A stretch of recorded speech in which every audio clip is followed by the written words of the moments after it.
as you know, I've been focused on a new energy economy because I look at what the steelworkers are doing in the States. I think that they're correct in saying that that's the strategy that has the biggest payback.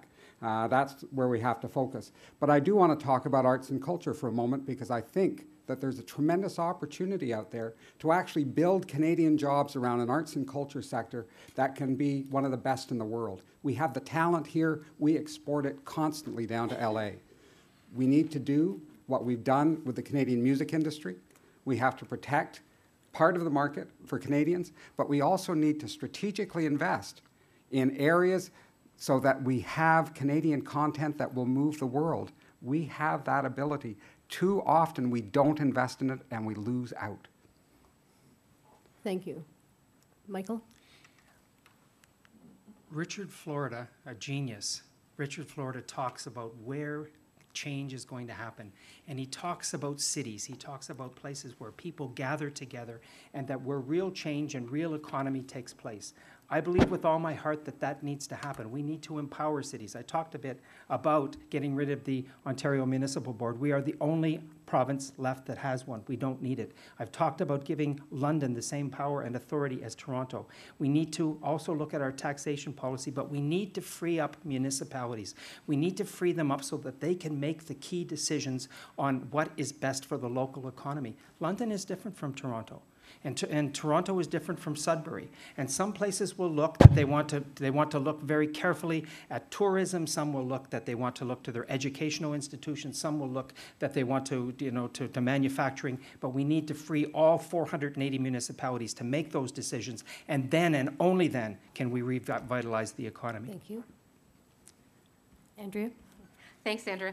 It is an excellent question. And we hear about the new energy economy, and of course everybody believes that we need to go there. But when you look at other jurisdictions, particularly in Europe, places like Denmark and Sweden and Germany, yes, they're on the front lines on the green energy economy. But they're also making sure in those places that they've maintained their manufacturing base. They have not let their manufacturing base erode in those places. So it's not just about the green economy, it's about also making sure that you're maintaining the kinds of policies that keep good manufacturing jobs in place, because that's what they've been doing very successfully for over a decade, particularly around hydro pricing. So we need to make sure that happens in Ontario. I have other specific points around rebuilding our economy, specifically at this time in infrastructure reinvestment in transit systems, which every city is clamoring for. We know governments are wanting to invest in infrastructure dollars. We have a plan that's possible. We have all of the resources necessary. I'll talk a little bit about that in the back and forth. Thank you. Thank you.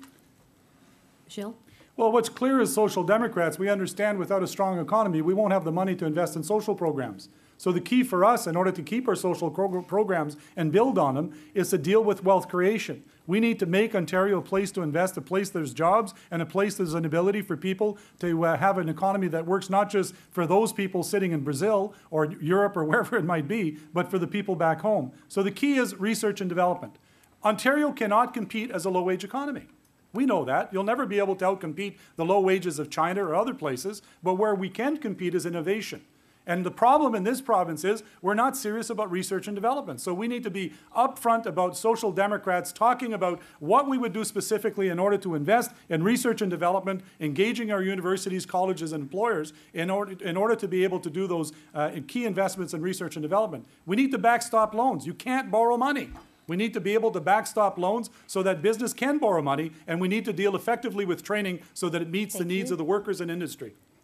Open period. Go ahead, anybody? So yeah, I just wanted to talk a little bit about the culture issue, because I was a city councillor in Hamilton, and in fact I worked very hard with our economic development department there to build an arts and culture environment in Hamilton along one of our main streets, because we have a downtown that's suffering. So now we have all kinds of artist live workspace, we have galleries, we have a great deal of art happening, art and culture initiatives happening in our community, and they're fabulous. But what we see is cultural workers are still not making it. We need to make sure that every job in this province is a good job, so that cultural workers and migrant workers and immigrant workers, part-time workers, casual workers, all are able to make ends meet. And we need to do that by overhauling our labor legislation. We have to get back to card-based certification. We have to get rid of scab labor. We have to deal with the temporary agencies that simply exploit the labor of workers in this province. We need to make sure that every job is a good job, and we can do that. We have the tools, and we need to put those tools in place, because unless we do that, we will still have people working the way they do at minimum wage, not being able to get above the poverty line. It's unacceptable in a province of such wealth as Ontario. Now, I need to disagree with two of my colleagues. When we talk about a new energy economy, when we talk about rebuilding Ontario's manufacturing on the base of renewable energy, it's not simply a policy idea, it's an organizing principle. That is how we need to put the message out to the province, and we need to campaign with people. In Pennsylvania, the steel workers worked with the government of Pennsylvania to get wind turbine companies to invest in that state. That's what I'm talking about, not just putting out ideas, because ideas are nice, but they just simply blow away on the wind. We have to organize to win, and we have to reach out to people and put in place campaigns that will inspire them and bring them to us. Germany, yes, does have some good policies around industrial development. They have 250,000 people working in renewable energy. And if they didn't have 250,000 people working in that sector, they would have very large-scale unemployment. It isn't just a question of social democratic policies, although that's our foundation, but you have to have a strategy that plays to your strengths. And the great strength of Ontario is that manufacturing base and the fact that we export billions of dollars a year for energy that we could replace with products that we make here and employ ourselves. My friends, the key is, and we understand, is the number one issue today in the next election is going to be the economy. And if we want to make it across the floor to government, we need to be seen as credible on the economy. We can't just be chucking arrows over the benches at Queen's Park to the government and accusing them and blaming them for everything they've done wrong. We need to move to a positive style of politics where we as Social Democrats talk about what it is that we would do. And I think the key for us to get to government is to be seen credibly on the issue of being able to manage an economy, have ideas that create jobs, and then to say, if you're going to make money in Ontario, there's some rules. Better labor laws, better environmental laws than others. But if we can get over that in the sense of people saying, listen to what the New Democrats are saying, they've got some good ideas on the economy, I think that's the next step. And the last part of it is we need to be able to organize at the grassroots. And if you don't have that, the two things won't work. In this economy, we have a wonderful opportunity right now because governments, both at the federal and provincial level, are going to be funding municipalities. They're going to be funding so that municipalities can do things. And I'll tell you what Toronto wants. Toronto wants to rid itself of the gridlock by putting in transit.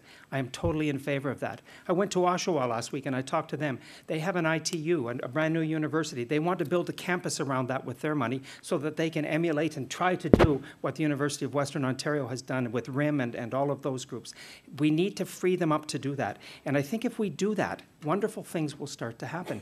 Quite frankly, I don't think we can tie everything into one basket. We have to free up and allow innovation to take place. And innovation times 480 is what is going to work in this province, and that's where we should be going as a party. We should not try to constrain anything. We should embrace change and embrace the change that municipalities want to bring about for themselves.